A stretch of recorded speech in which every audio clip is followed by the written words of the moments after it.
Feel the crypto tonight. The title of the stream, it sounded really good in my head. And then when I hit the live button, I'm like, are people going to understand this is a Lion King reference? Probably not, but that is absolutely okay. Welcome to another edition of X Feed. My name is The Schiller. The headlines over the past 24 hours, I'm starting to become obsessed with headlines because I'm realizing most people don't read the article. It's literally just whatever the headline's in. Are we bullish? Are we bearish? And a couple of the ones today, crypto firms, including Robinhood, Kraken, launch global stablecoin network. Okay, that's good. A little bit of competition. Is this saturation? Is just more people coming on chain? I have absolutely no idea. AI agents trading crypto is a hot narrative, but beware of rookie mistakes. I mean, we got AI agents trading crypto. Of course, there's going to be rookie mistakes. What the hell are we supposed to do with that? Singapore advances asset tokenization with new MAS framework. Okay, cool. We got other parts of the world really trying to jump into this stuff. And crypto's next challenge is balancing TradFi adoption versus regulatory challenges. Is that even going to be a thing? Is that even going to be a thing? Crypto? Absolutely, it's going to be a thing with the regulatory frameworks. Not something that you and I really have to worry about, but a lot of people are going to do so, and things are going to be interesting over the next several years. And we are probably here to cover all that stuff unless we get replaced by AI. But with that being said, let's look at some of the posts on the timeline that we saw. So Willy Woo, great name, commented still early, and it's got a graphic of Apple at a 3.5 trillion market cap, US dollars, of course. NVIDIA, 3.5 trillion market cap. Microsoft, 3.4 trillion market cap. You're like, okay, she'll get to the friggin' point. And then down here at number 199, MicroStrategy with their big Bitcoin bet at a market cap of 49 billion. So arguably still a lot to go to crack that top 10 if that does happen. But ultimately, do you believe we are still early? So there was this post that I saw, and it was from 1K, who's really big into BAYC, 8chain, all that kind of jazz. I'm realizing my camera's a little bit too zoomed in. How do we do? And the comment is, 8chain NFT thesis is simple. Mint for reasonable price. People trade without worrying about fees. This is particularly for 8chain.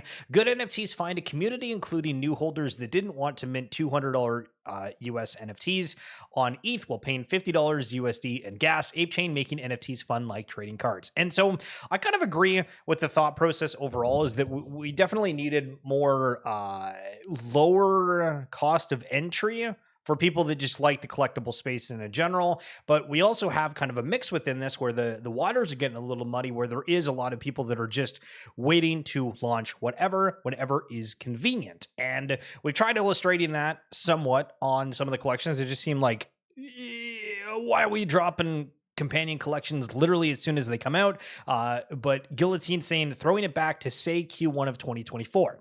Now let's take you a little bit back, and Pallet Exchange is the exchange to go and look at if you are wanting to see what's going on essentially. But I mean, some of these collections are getting like $500 US in volume a day, 180 Cappies, Daub, Saiyans. Like these were massive collections. WeBump as well, where if you wanted to launch like an NFT, you needed to use the WeBump software or one of the protocols, whatever that it had. And going back to like the Saiyans to show like how crazy this was back in the day. Right now the NFTs are like at $84, but you go over to the activity, and at one point these were doing like 430,000 say a day, which was about $1, a year ago.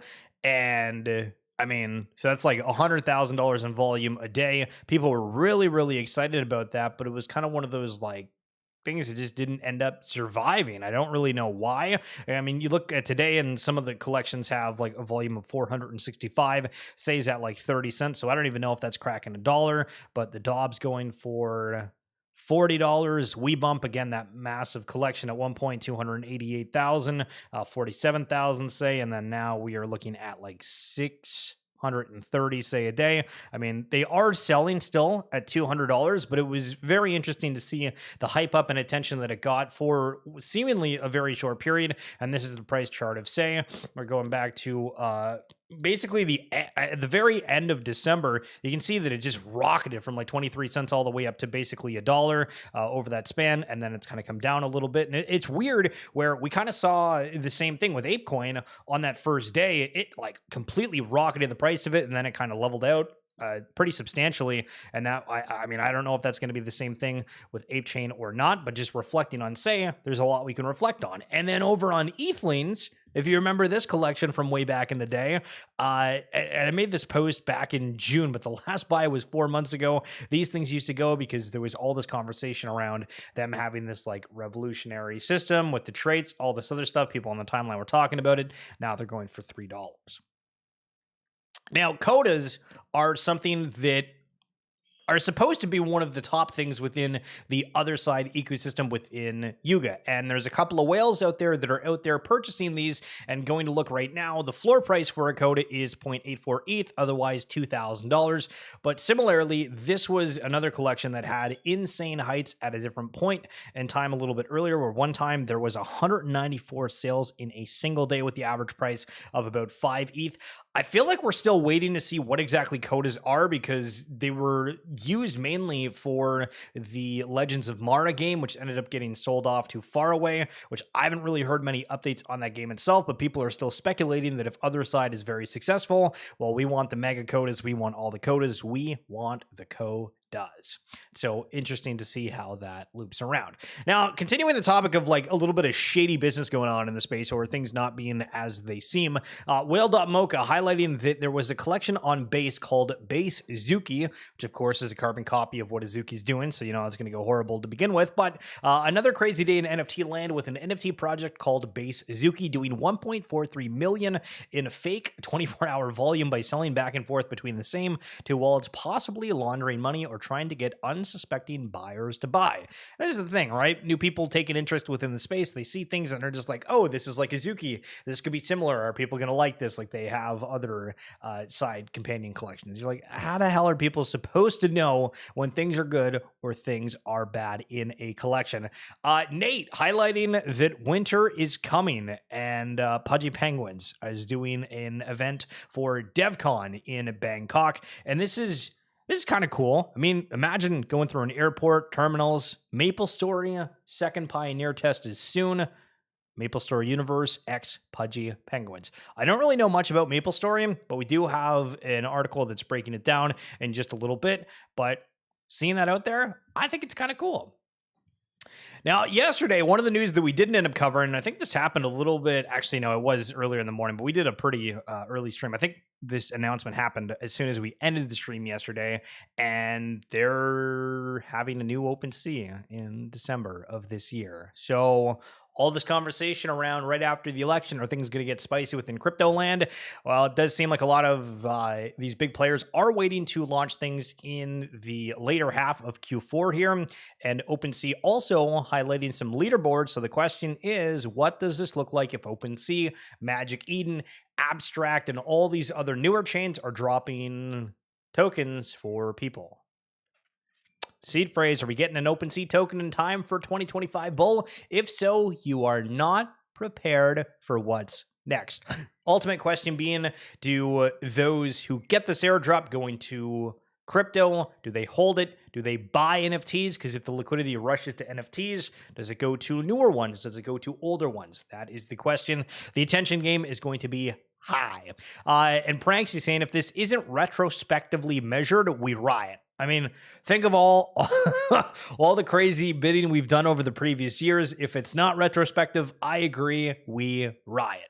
So Jake from watches.io, if you're somebody who wants to collect watches and do it in a tokenized fashion, he's a great person to talk to regarding that. Very interesting insights. I have talked to him on the RWA podcast before, if you guys are wanting to check that out. But he made this post saying, who's building a blockchain insurance company?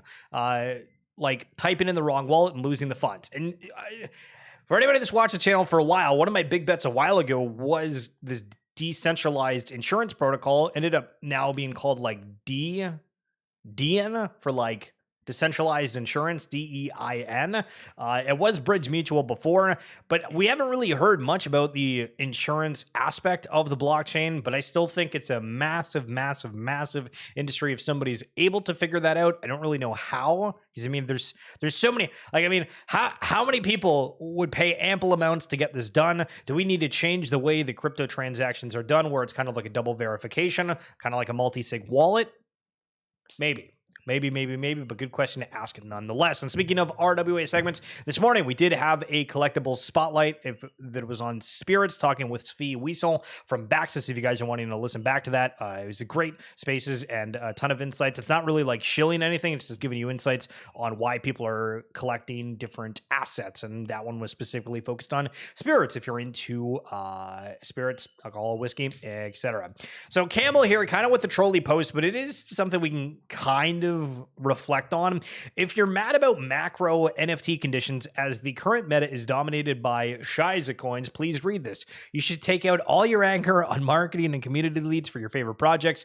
It is specifically their fault most NFTs have pulled back, regardless of what they have built or delivered. Make sure to let them know. Now, this is a troll, obviously, because it's all about like the products coming out, people liking them, and I think overall, retrospectively, when you're looking at the NFT space, a lot of collections have done cool things, but most of it has been for people that are just holding the collections. How many of it has actually broken through in the market, or how many has broken through on a bigger scale and actually like maintained any sort of attention, where it feels like similar to, say, we were talking about earlier, is it gets the attention, it's not, and then does it ever get that attention again?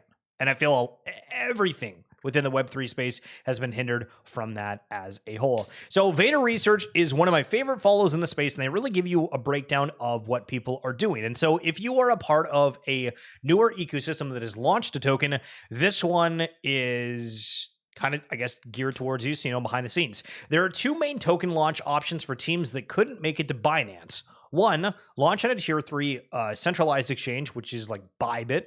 Run an airdrop campaign on Galaxy, which Galaxy is basically a platform that if you're in crypto right now and you're fine with getting like 5 to 10 airdrops of different chains and just wanting to add that up, it's a spot where people around the world go. You do different quests and you get an airdrop from these teams that are launching newer tokens.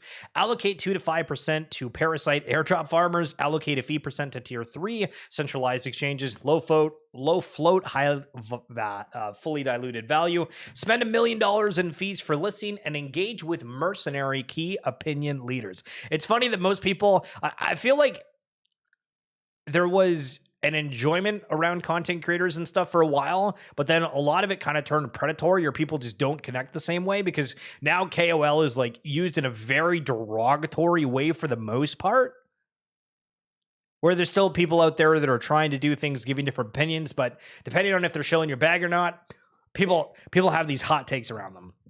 This option yielded negative results for most of the teams that listed their tokens. There are no net new capital inflows for narratives that aren't hot. There are a few exceptions that did well, namely Grass, Carve, and Mochaverse, which Mochaverse, again, was one of the only things from Animoca recently that really got a ton of attention. And their NFTs went to like 4 ETH. The Grapes collection that was attached to Animoca also had kind of a similar run-up, but then that whole ecosystem completely died. The founders sold it off. Very, very fishy situation there. Not really sure what went on. Grass was a token that you were able to basically install. Some people are saying it was malware. Could be.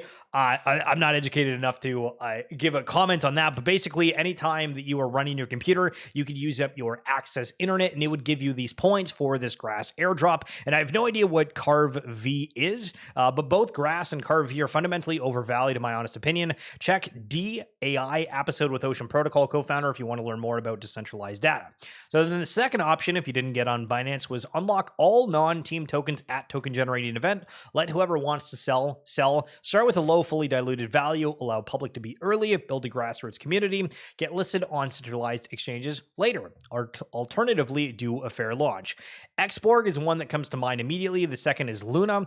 All meme coins opt to this option by default. This shift from VC-backed vapor coins to meme coins will likely accelerate the DEX launch trend. A Coinbase listing is nowhere near as powerful as a Binance listing, but even the recent mega Binance token launches are not doing that great, which is wild to think about, because when ApeCoin launched, as an example, it was on everything under the sun. It had a Coinbase listing and then a Binance or vice versa, and it had basically everything. And we just don't see that, especially for anything that is NFT backed As of right now, obviously a lot of these other ones are not NFT backed per se, but from our little corner of the ocean out here, it's interesting. Ian at 450 mil market cap is bad, but understandable. Yet Scroll at 107 million market cap is terrible. So again, Vader Research, super insightful. Highly recommend the follow if you haven't. So Maple Story, this is a game that apparently was out a while ago, and I watched some League of Legends streamers and they've started playing this, I believe, which is kind of crazy to think about, but I don't know if it's like the old version or the new version, because apparently there's multiple ones with it. But Masari, where we saw the root token actually take a huge bump in price action the other day when they launched an article, did one on MapleStory today. So I was like, okay, what do we got cooking over here? After 2 decades of success, MapleStory IP has entered the Web3 game ecosystem with MapleStory Universe. What is MapleStory? Since its launch in 2003 by Korean game giant Nexon, MapleStory has amassed over 250 million registered users globally and generated over $5 billion in lifetime revenue. Nexon's flagship IP, a 2D side-scrolling MMORPG known for charming graphics and casual gameplay. MapleStory was pivotal in popularizing online games globally, solidifying its influence as a global IP. With strong community features, it remains one of the most successful games of the past 21 years. So then, what is this new MapleStory universe? MapleStory Universe is a virtual worlds ecosystem designed to host applications built from MapleStory IP. This ecosystem serves as a hub for creativity, collaboration, and community engagement. MapleStory's Web3 initiative brings synergy apps, starting with MapleStory N, a PC-based MMORPG that integrates blockchain into the MapleStory IP. Players become active participants, completing quests and trading NFTs earned in-game. And so, when we look at this, and we just pause for a second and say, okay, so MapleStory was a game that had $5 billion in revenue. It's maybe not as popular as it once was, and we could throw like RuneScape into that. I mean, old school RuneScape still's got a lot of players. I mean, thinking of like Guild Wars and Guild Wars 2, those were massively popular games that I was very much into several years ago. But now, with the opportunity that blockchain has, where all those transactions actually mean something, where before you had to come up with some kind of, what's the right terminology here? Like payment model, whether it be a monthly subscription, whether it be a one-time fee for the game. With blockchain being added to this, all these transactions, all these extra network things, all of those who are building blockchains right now want IP, want people that are like, hey, we'll go play this game. This is going to have this, have it all integrated within the background. I just think there's going to be a massive shift and revitalization of IP from other players, but we're starting to see that now with MapleStory. MapleStory Universe introduces RX 2.0, a new in-game reward experience. Fixed item cap, ensuring rarity and utility. Players compete for limited items, adding fresh gameplay dynamics, which I think that's very, very interesting. With the next pace protocol, anyone can create in-game items and earn NXPC by engaging in the game. The next space protocol powers MapleStory Universe, enabling creators to build unique worlds and earn rewards for their engagement. And I think user-generated content as a whole is going to just be a massive part. I don't know if that's going to be like a MapleStory Universe only component of it, but it just, you know, it's cool to see that we're starting to see a bigger shift in that direction. Now, big IPs on that topic. Pokemon trading card game Pocket launched on October 30th, which was like 6-7 days ago. And already there are signs it's going to be a massive hit. I'm pretty sure this has done insane amounts. And look at that. $12 million made in 4 days. $12 million in 4 days. Who in the hell is bringing Pokemon on chain? That is the question. The new Pokemon has 10 million downloads in 4 days and is making $3 million a day. Yeah, I think building games around collecting digital items is still doing fine. And that's why we're here. People love collecting, and people love things that are digital. And we're here, right on the front door of that. True.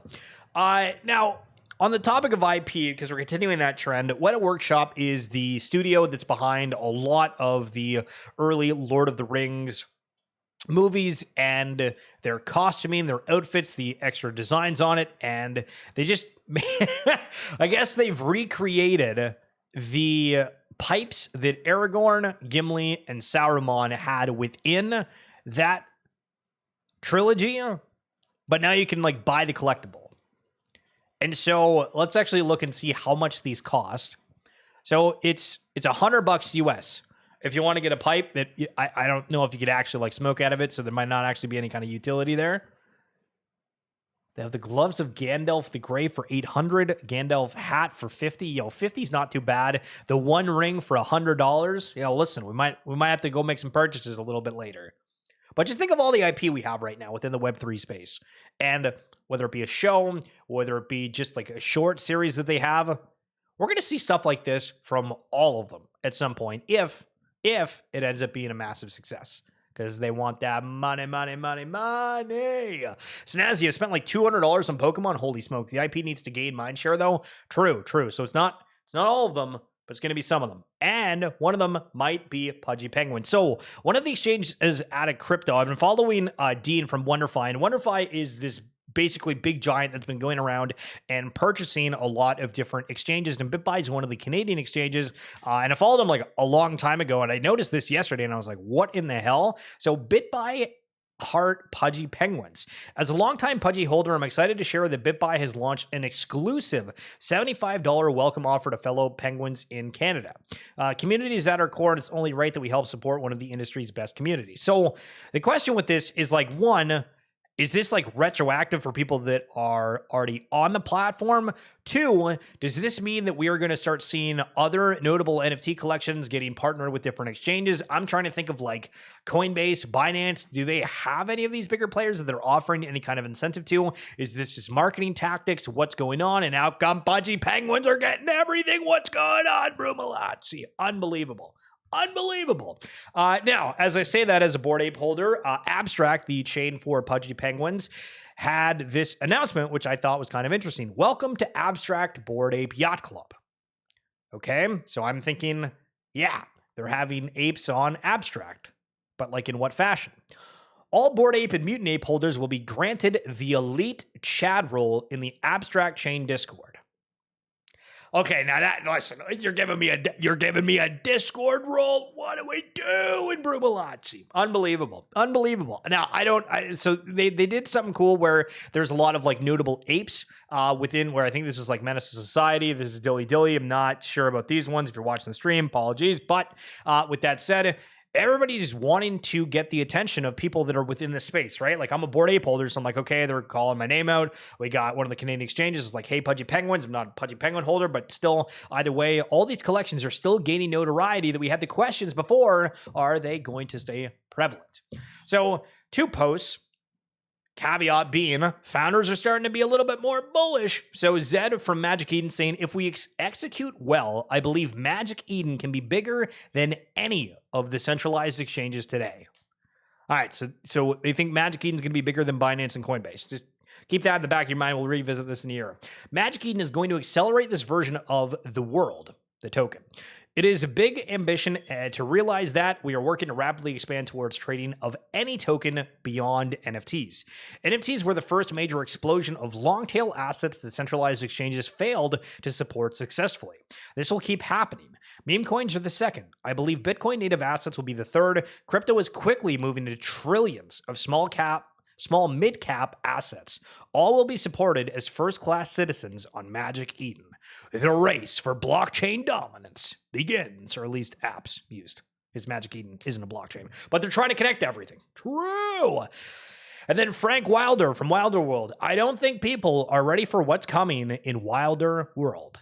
So we got 2 founders talking their game. One thinks you're going to be bigger than Binance, and the other one's saying, you're not paying attention, but you will be. We shall see you.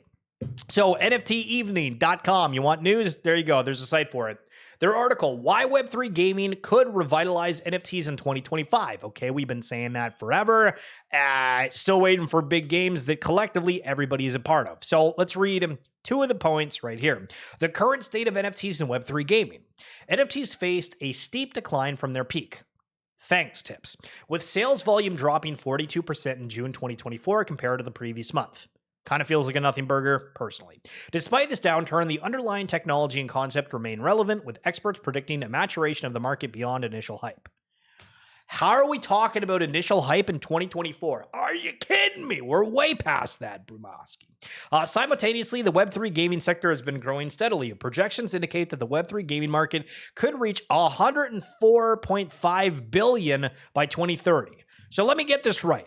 We're like saying the market's going to maturate beyond the initial hype. Well, at the same time, we're talking about how it's going to 104 billion, billion with a big B, like in Bitcoin, billion by 2030. Okay. With a yearly growth rate of 24.1%, this growth suggests a strong foundation for integration of NFTs into gaming ecosystems. Okay. We know that. We know that. Key drivers for NFT revitalization in Web3 gaming: true digital ownership. Web3 gaming introduces a paradigm shift in digital asset ownership. Web3 games, compared to traditional games, give players the ability to have true ownership of their in-game items using NFTs rather than having them controlled by developers. Now, maybe I'm a dick for saying this, but I feel like we kind of, and I do the same thing, right? When I talk on the stream, when we make takes, whatever it is, like we go back to like the same narratives, the same stuff all the time. Well, also, everybody's saying like, this is revolutionary, this is amazing, it's yada, yada, yada. Everybody already knows this, right? Like we've gone through the cycle of people saying, NFTs are stupid, this and that. But I think if you ask the average person that's like semi-checked into the space, they understand that, yeah, it's just about like owning your assets. So is this going to be like the key to the revitalization? I think that the way this gets onto a headline is if something really bad happens within one of the major games within gaming, right? Like, so Call of Duty, League of Legends, Valorant, if there's some that happens, it's pretty massive, where like in CSGO, obviously they have like skins for their different weapons and whatnot. There's been accounts that have been banned. People can't access that, whatever it may be. But there's got to be some other thing where suddenly that matters, right? It's got to matter at some point, and that's the only time it's going to get in the headlines, because just saying true digital ownership, it's not going to mean anything until there was like, oh, okay, so that could have been me type of situation in like a negative light for something else. The concept of true ownership addresses one of the main criticisms of traditional gaming: the lack of control over digital investments. Which, I mean, if I'm buying like a skin in League of Legends, I'm not, I guess I'm looking at that as like an investment. No, I'm not. I'm just like, I'm going to play this game. I guess it depends on your definition. As more players experience the benefits of owning their in-game assets, the demand for NFTs in gaming context is likely to increase. So let's go over this line. As more players experience the benefits of owning their in-game assets, right? The demand for NFT gaming in context is likely to increase. You're only going to understand the benefit if there's like a way to sell them. Right? So in League of Legends, I'm going to use this as an example. There was like a skin on like a character that I bought. You have to buy like these tokens, and then it's a certain amount. I want to say it's like $15, I think the skin was. Maybe it was 20. They give you 3 refunds on the account. And I bought this like months ago for like this character within the game. There's like 170 of them. It's ridiculous, like absolutely ridiculous how many characters there are. And I'm like, okay, I don't really play that character, so let me refund that skin. So I get it back. And I'm like, oh, that's cool. I basically got $20 back into my League of Legends account. And I'm like, damn, that's sweet. Now imagine if I could do that for all of them, even if I took a little bit less. But it's got to happen. It's got to happen, and people realize that. Us just saying it, it's not going to work. Got to be implemented.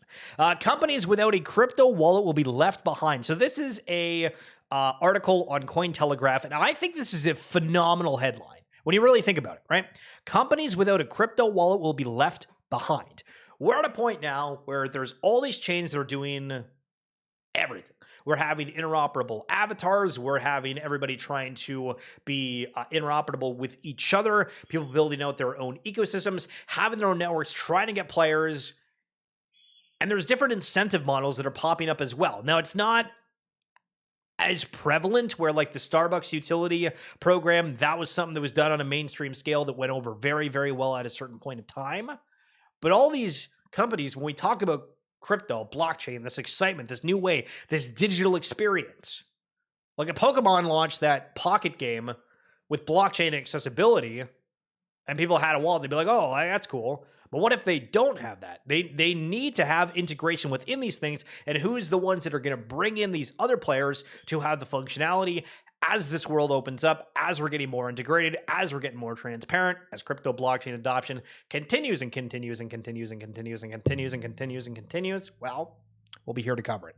That's it for this edition of XFeed. Thank you so much for coming on through. Stas, you are an